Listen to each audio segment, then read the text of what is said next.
You know, I was so close to not trying out because of the grief. I mean, the grief is so intense.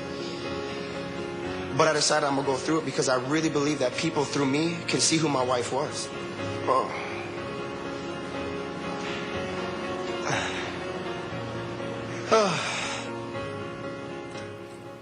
So when America first met Danny Gokey on season 8 of American Idol, he was a great singer with a heartbreaking backstory. He took 3rd place in that singing competition, and since then, he has used the hope in front of him to live out his dreams while inspiring others to do the same.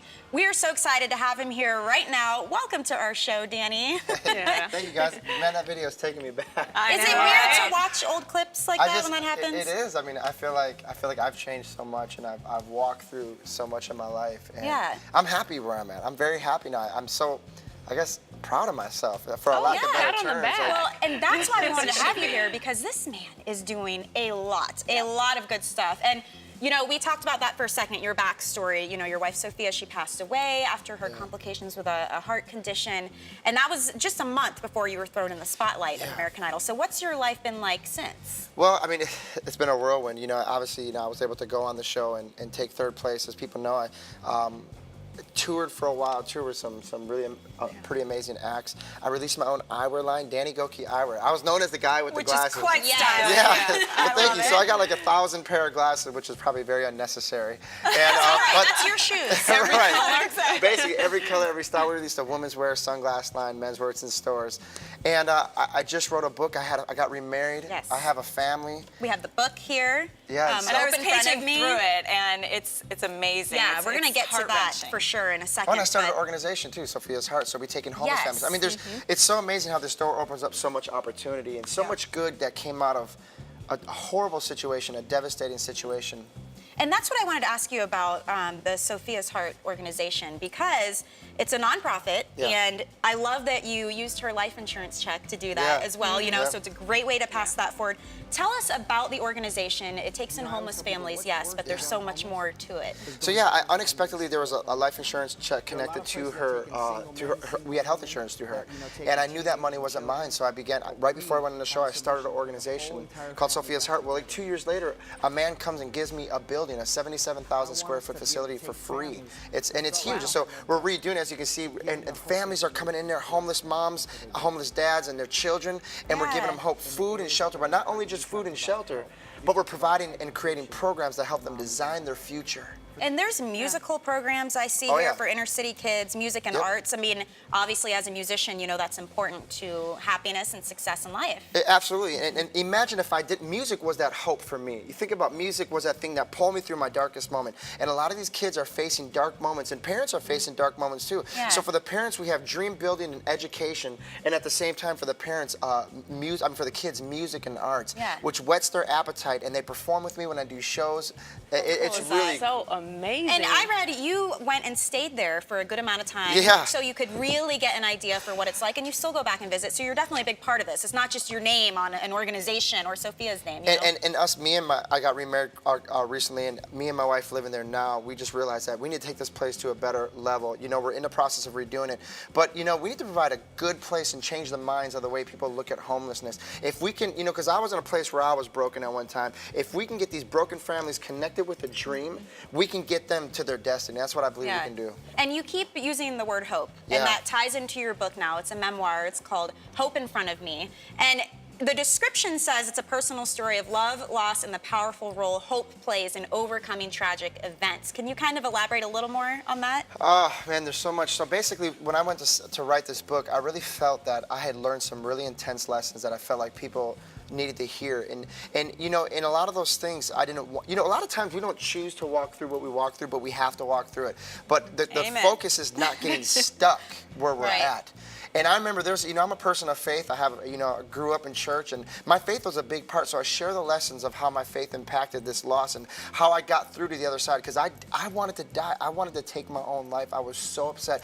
You know, I was mad at the unanswered prayers, like the injustice of the situation. I thought I could do everything right. And when you do everything right, but everything wrong happens, what do?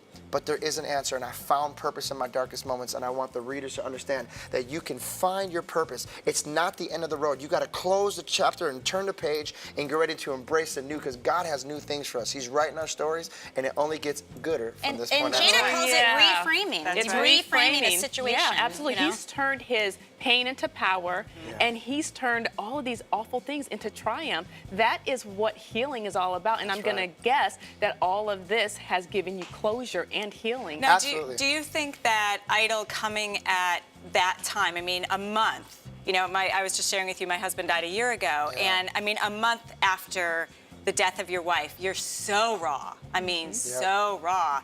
And being so public a month after that, and having this opportunity, do you think that helped you to be able to move on and become the powerful person you are now? I mean, that's amazing what you just said about being able to overcome this. At the time, I thought it was a horrible thing. It's so funny. When you look in hindsight, you're like, man, it's better than what it was. But at the time, I didn't want to. But it was my last chance. I was 28. You can only try out for the show till you're 28. Yeah.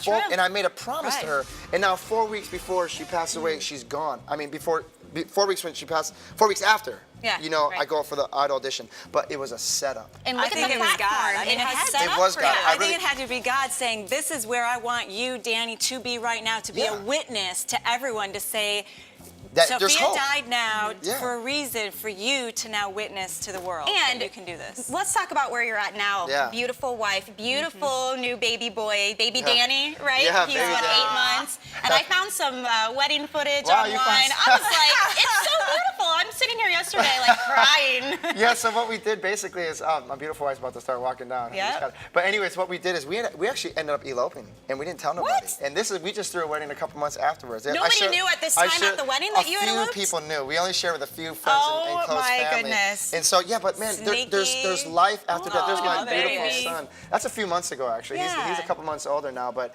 there's life. And people got to understand that maybe you think you're walking through this dark moment that you're going to fall apart.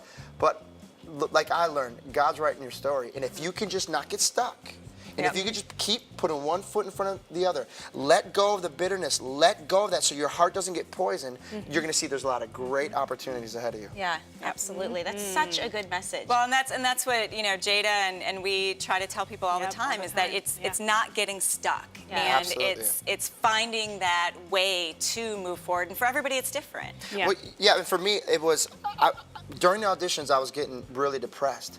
And I started noticing that this depression was really taking me out. And that's when I learned a powerful lesson. I share this in the book about forcing yourself to let go of things you don't understand. Sure. Sometimes it doesn't feel good because, you know, where do you put all these injustices that happen to you?